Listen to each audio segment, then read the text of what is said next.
"Sir, please keep your hands where we can see them," the officer said, his voice sharp enough to cut through the low hum of traffic and distant sirens. And in that single moment the air seemed to tighten, like something unseen had just shifted out of place. Marcus Reed stood still under the pale glow of a flickering streetlight, a paper bag folded neatly in one hand, the faint scent of fresh bread still rising from it, his other hand slowly lifting, deliberate, calm, as if he had done this 100 times before and knew exactly how quickly a simple misunderstanding could spiral into something heavier. Across the sidewalk, a little boy no older than 8 clutched the sleeve of his oversized hoodie, his wide eyes locked on Marcus, confusion trembling behind them, because just seconds ago this same man had been kneeling beside him, gently pointing toward the corner store and saying, "Your mom's probably right there, buddy. You're okay." His voice warm, steady, the kind of voice that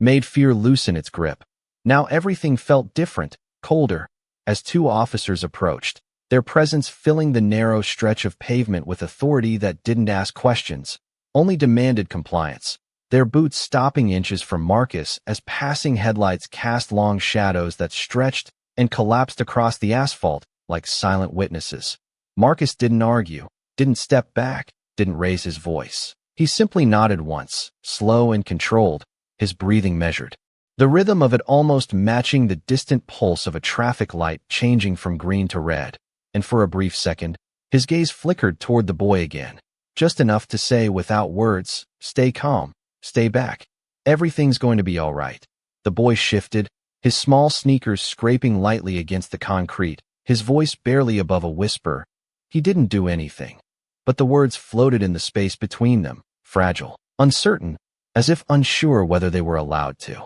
exist there. One of the officers glanced at the bag in Marcus's hand, then at his worn hoodie, his expression unreadable but firm, like a decision had already been made long before this moment began, and Marcus felt it, that familiar weight pressing down not on his body, but somewhere deeper, somewhere quieter, a place shaped by years of being seen before being understood. A car passed slowly, someone inside raising a phone just slightly, the faint glow of a screen catching the edge of Marcus's profile, and the city moved on around them. Indifferent, unaware, the distant echo of a subway rattling beneath the streets adding a low, constant vibration to the scene. Marcus's fingers loosened just enough for the paper bag to crinkle softly, the sound small but sharp in the stillness, and he spoke then, his voice even, respectful. "It's in my inside pocket." Not rushed, not defensive, just clear, as if offering a simple fact.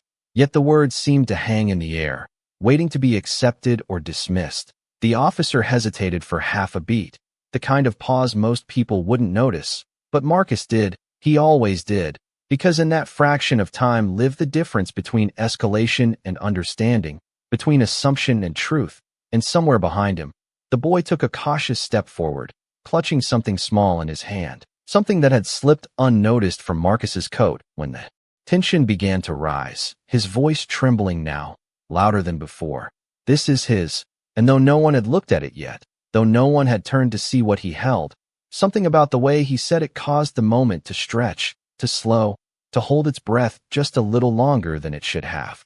The boy's voice lingered in the air, thin but unwavering, as he stepped closer, his small hand extended forward with something clutched between his fingers, and for a moment no one moved, not the officers, not Marcus, not even the passing crowd that had begun to slow their pace just enough to notice that something unusual was unfolding on that quiet stretch of sidewalk. Marcus turned his head slightly, just enough to see the edge of the object in the boy's hand, a dark leather fold worn at the corners, familiar in a way that settled deep in his chest, and his breath shifted, not faster, not slower, just steadier, as if the world had narrowed down to that single point of truth waiting to be seen. The officer nearest to the boy hesitated, his posture still firm but no longer as rigid, his eyes flicking between Marcus and the child as if trying to decide whether to acknowledge what was being offered or to dismiss it entirely. And in that hesitation the atmosphere changed, subtle but undeniable,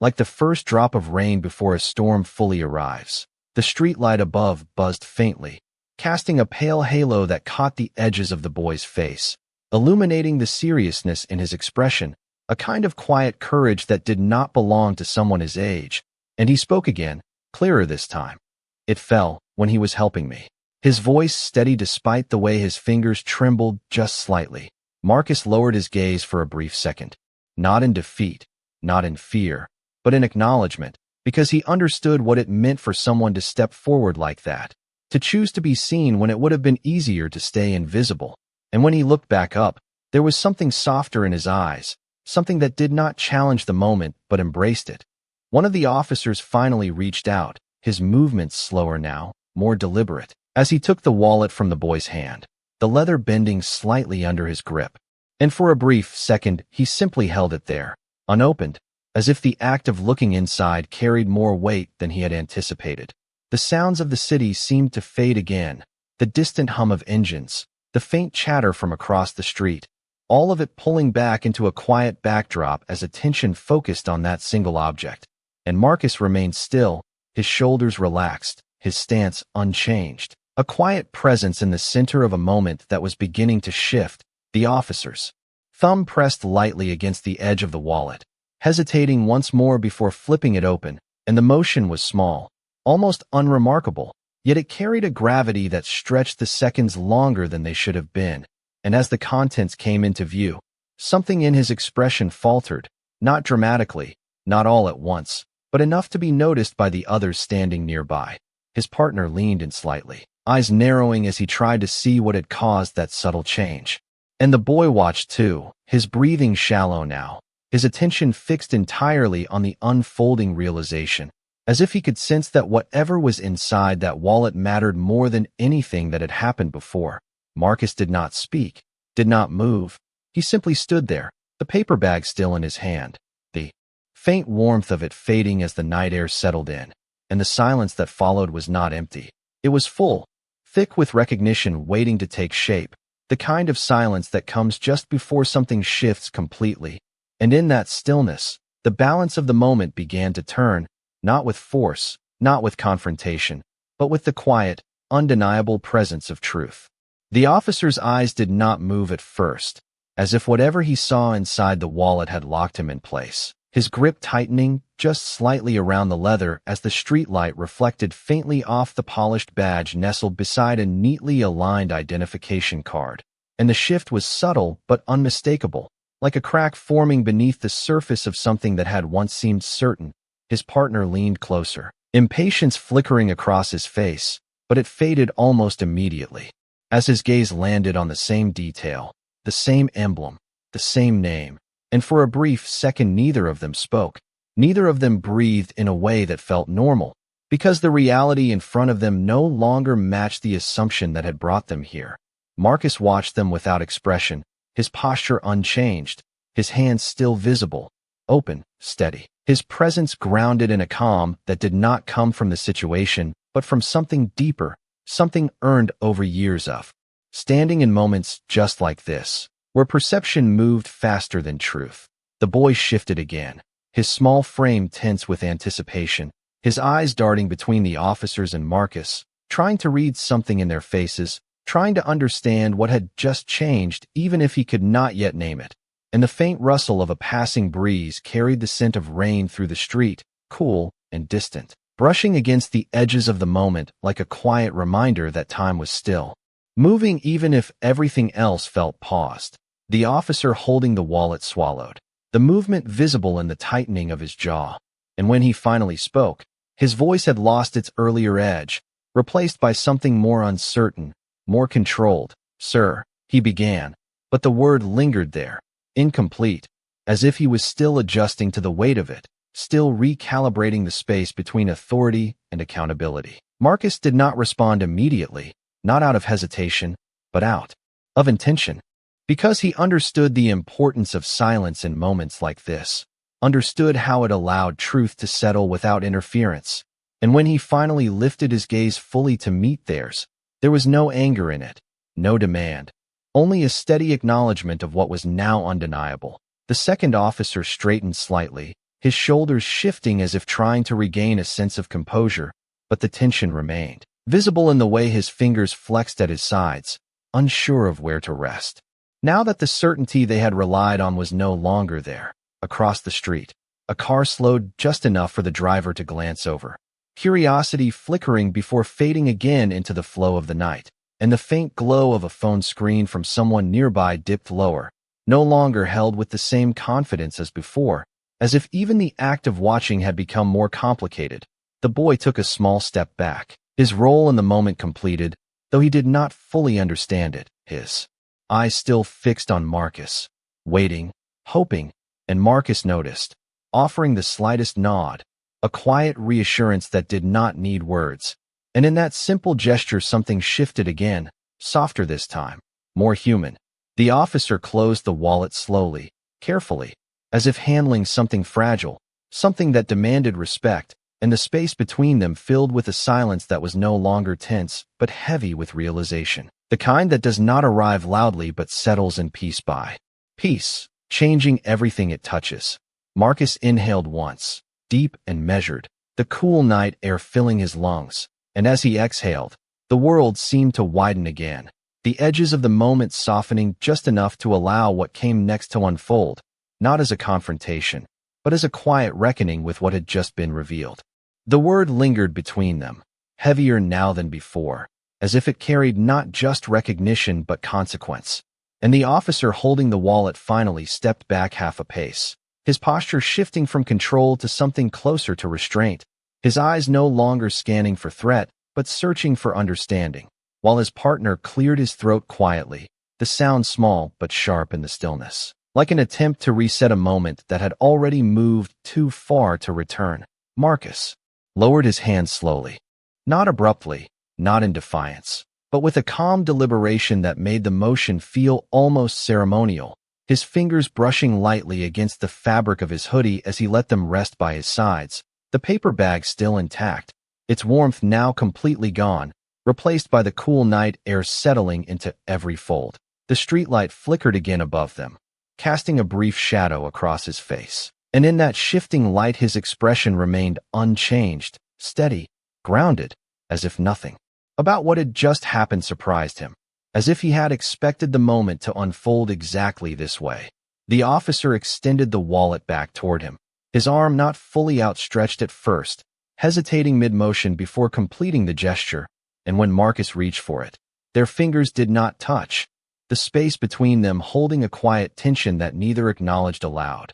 "We were responding to a call," the officer said, his voice measured now, stripped of its earlier certainty, as if the explanation itself felt incomplete even as he spoke it. And Marcus nodded once, not to agree, not to dismiss, but simply to acknowledge that words had been offered. Across the sidewalk, the boy exhaled softly, the sound almost lost beneath the distant rumble of a passing bus, his shoulders lowering just slightly as the weight of the moment eased from him, though his eyes remained fixed on Marcus, as if still trying to understand who he was beyond what he had just witnessed. A faint breeze moved through the street, lifting a loose corner of paper near the curb and carrying it a few feet before letting it fall again. The motion simple, ordinary, yet somehow grounding, reminding everyone present that the world had not stopped, even if this moment had felt suspended. Marcus slipped the wallet back into his inside pocket with a practiced motion, smooth and unhurried, then adjusted the edge of his sleeve, a small detail, almost insignificant, but one that seemed to reestablish his presence in the space, not as someone being questioned, but as someone who understood exactly where he stood. The second officer shifted his weight, his gaze dropping briefly to the pavement before lifting again, his expression no longer guarded but uncertain, as if searching for the right words and finding none that fit. And in that silence, the imbalance that had defined the moment earlier began to settle into something else, something quieter, something that did not rely on authority but on awareness. Marcus looked between them once more, his eyes steady, not accusing, not forgiving, simply present, and when he spoke, his voice was calm, even, carrying no edge. "Make sure the next call you respond to starts with listening." The words landing without force yet carrying a weight that neither officer could ignore. And for a second neither of them replied, the message settling in the space between them like a truth that did not need to be argued. Somewhere down the block, a door closed, the sound echoing faintly, and the city resumed its rhythm, the quiet hum of movement returning to the background. But for those standing there, something had shifted in a way that would not easily fade, a subtle recalibration of perception, of responsibility, of what it meant to truly see the person in front of you before deciding who they are. The silence that followed did not break all at once. It thinned slowly, like fog lifting inch by inch, revealing shapes that had always been there but had gone unseen, and the officers remained where they stood, no longer commanding the space, no longer filling it, but simply existing within it, their presence quieter now, their certainty replaced by something far more uncomfortable, awareness. Marcus adjusted his grip on the paper bag, the crinkle of it soft against the hum of the street, and, for a moment he did not move, not because he had nowhere to go, but because he understood that leaving too quickly would allow the moment to dissolve before it had fully settled, and some moments needed to be felt completely before they could be left behind. The first officer exhaled, a slow release of breath that seemed to carry more than just tension, his shoulders lowering slightly, as if the weight of what had just happened had finally found its place, and he glanced briefly at his partner, not for direction, but for acknowledgement, as if silently asking whether they both understood the same thing now. The second officer nodded faintly, the motion almost imperceptible, but enough to confirm that something had shifted between them, not just in how they saw Marcus, but in how they saw themselves within that moment. Across the sidewalk, the boy stepped closer again, drawn not by curiosity now, but by something softer, something steadier, and he looked up at Marcus with a kind of quiet admiration that had nothing to do with titles or badges, only with what he had witnessed, a man who had stayed calm when the world around him had not. Marcus noticed and offered a small, almost invisible smile, the kind that lived more in the eyes than on the lips, and he tilted his head slightly toward the corner of the block, a gentle signal that the boy's path was still waiting for him, that his night did not have to be defined by this moment. A car rolled past slowly, its headlights washing over the scene in a brief sweep of light before fading again, and somewhere a distant horn sounded, pulling the city forward in its usual rhythm. But here, on this patch of pavement, time still felt slightly out of sync, as if it had paused just long enough to leave an imprint. "We will document this properly," the first officer said finally, his voice quieter, more measured, as though each word had to pass through a different filter now, one that weighed not just procedure, but responsibility, and Marcus nodded once more, not in approval, not in dismissal, but in recognition of the effort, however late it came. He turned then, slowly, the movement unhurried, his steps steady as he began to walk down the sidewalk, the paper bag swinging lightly at his side, and for a few seconds no one followed. No one spoke, they simply watched, the officers, the boy, even the few lingering bystanders, all held in the quiet aftermath of something that had not ended loudly, but had changed something nonetheless. As Marcus moved further down the block, the distance growing with each step, the tension that had filled the air began to dissolve completely, leaving behind only the faint echo of what had happened, a reminder that not every shift in power needed force, not every correction needed volume. Sometimes it arrived in silence, in restraint, in the simple act of standing still, and letting truth reveal itself. The boy lingered a moment longer before turning in the direction Marcus had pointed, his small footsteps quick but steady, and behind him, the officers remained where they were, no longer the center of the moment, just part of it, carrying forward something they could not unsee, something that would follow them long after the street returned to normal, long after the lights dimmed and the sounds faded, because some lessons do not arrive with noise, they arrive quietly, and once they do not leave. The night air felt cooler as Marcus walked, the faint scent of rain growing stronger with each step, the city stretching out ahead of him in long lines of dim streetlights and quiet intersections, and for the first time since the moment began, his shoulders lowered just slightly, not from exhaustion, but from release, the kind that comes when tension finally leaves the body without asking permission. His footsteps were steady against the pavement, soft, measured, each one landing with quiet certainty, as if he were placing himself back into the rhythm of a world that had briefly fallen out of sync. And behind him, the scene he left behind no longer pulled at him, no longer demanded his attention. It simply existed now as something finished, something settled. A light drizzle began to fall, barely noticeable at first, a thin mist that caught the glow of the streetlights and turned the air into something almost reflective. Each drop landing softly against his jacket, darkening the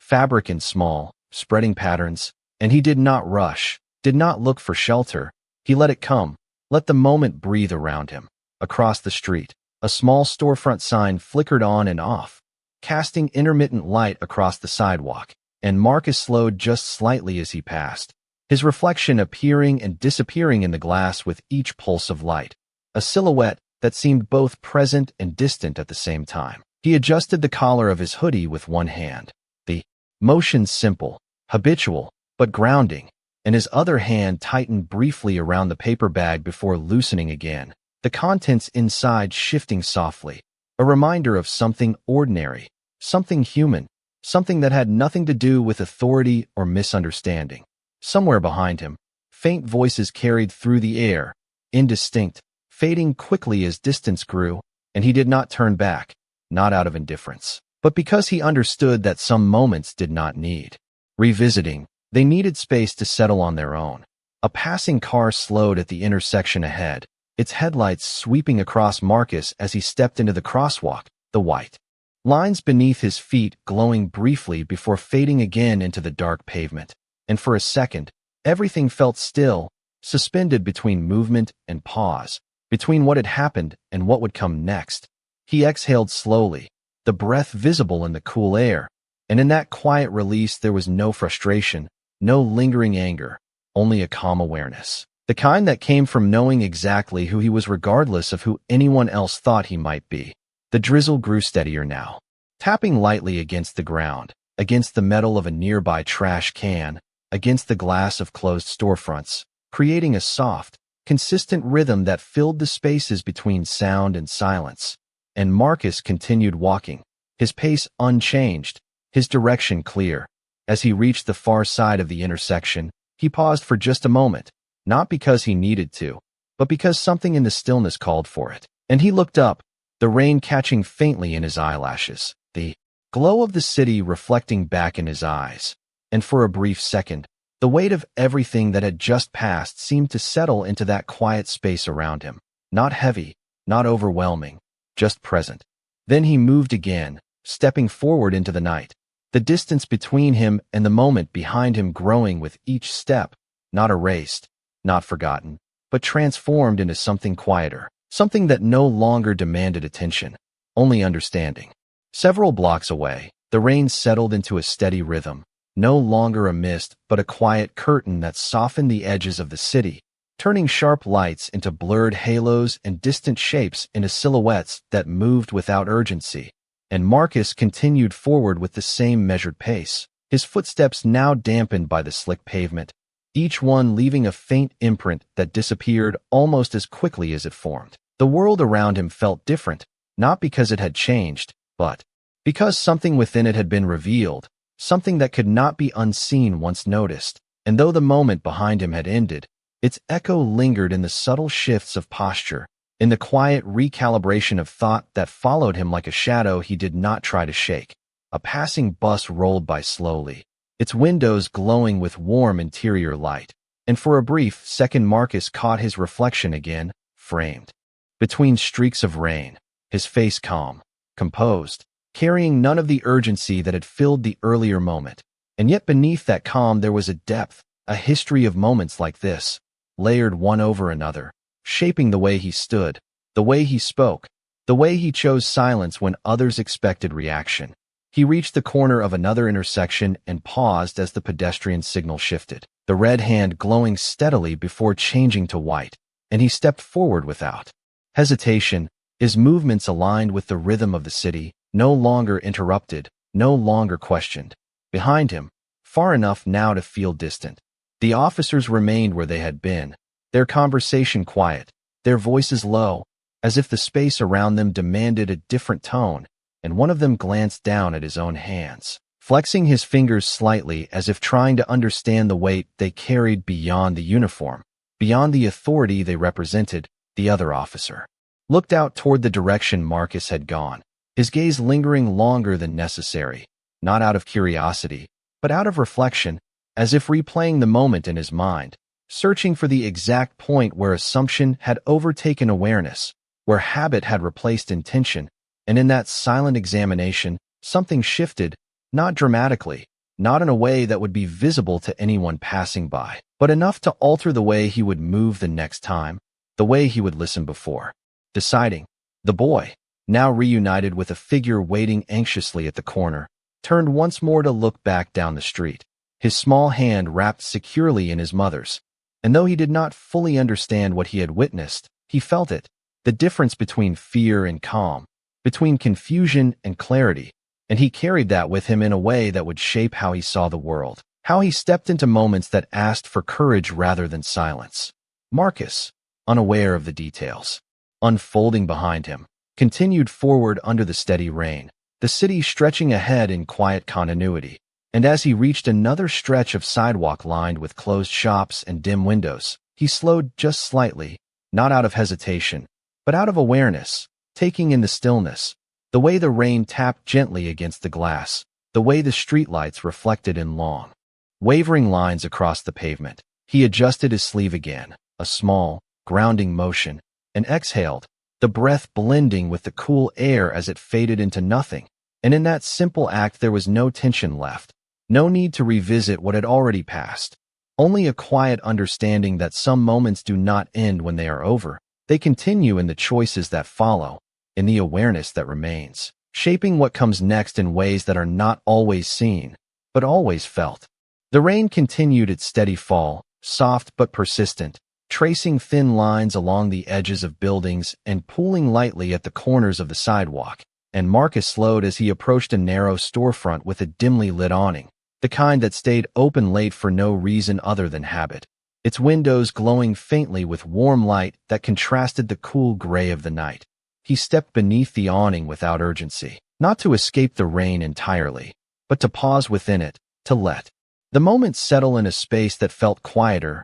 more contained, and the sound of water tapping against the fabric above created a gentle rhythm, like a distant heartbeat that grounded everything around him. Inside the glass, reflections layered over one another, Marcus's silhouette merging with the muted shapes of shelves and empty aisles, and for a brief second he stood there, watching that reflection, not studying it, not questioning it, just acknowledging it, the man he was in that moment, unchanged by what had happened, yet undeniably marked by it.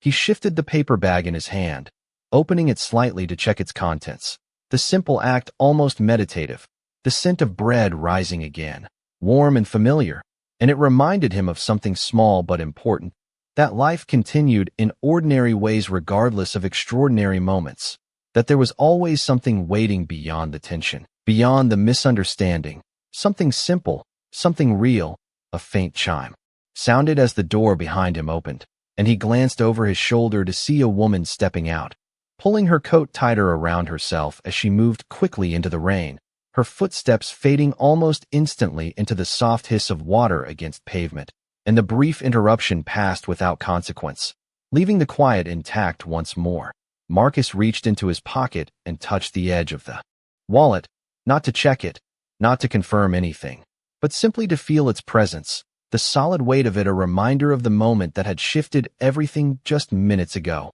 And he let his hand rest there for a second before withdrawing it, his fingers brushing lightly against the fabric as he exhaled slowly. Somewhere in the distance, sirens moved through the city, not urgent, not immediate, just part of the background, part of a system that continued to operate whether understood or not. And Marcus listened to it without reacting, his gaze drifting out toward the street where the rain blurred the lines of headlights and shadows into something almost abstract. Behind him, far beyond the reach of this quiet corner, the officers had already begun to move again, their patrol continuing, their steps slightly slower, their attention slightly sharper, though Marcus did not see it, did not need to, because the shift had already taken place, carried forward in ways that did not require his presence to exist. He stepped back out from beneath the awning after a moment, the rain meeting him again with the same steady rhythm, and he did not hesitate, did not shield himself. He simply walked,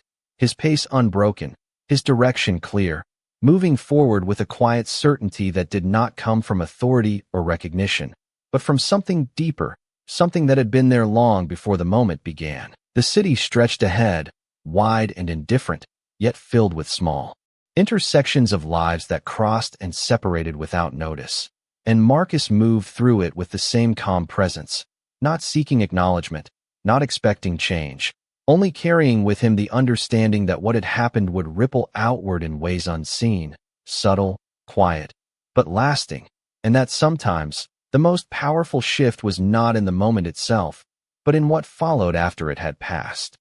The rain softened again as Marcus reached the end of the block, thinning into a quiet mist that hovered just above the pavement, the city lights stretching into long reflections beneath his feet, and he slowed one last time, not because he had somewhere specific to be, but because the moment itself asked for stillness, for a pause that did not interrupt, but completed what had begun. He stepped to the edge of the sidewalk where the street opened wider, the buildings pulling back, just enough to reveal a longer view of the road ahead, empty for a few seconds, untouched by passing cars. And in that brief opening the city felt almost silent, as if it, too, was holding on to something unspoken. Marcus adjusted his grip on the paper bag once more, the soft rustle of it the only sound near him, and he looked down at it for a moment, not out of distraction, but out of grounding. A simple reminder of why he had been there in the first place, a small errand that had unfolded into something larger without warning.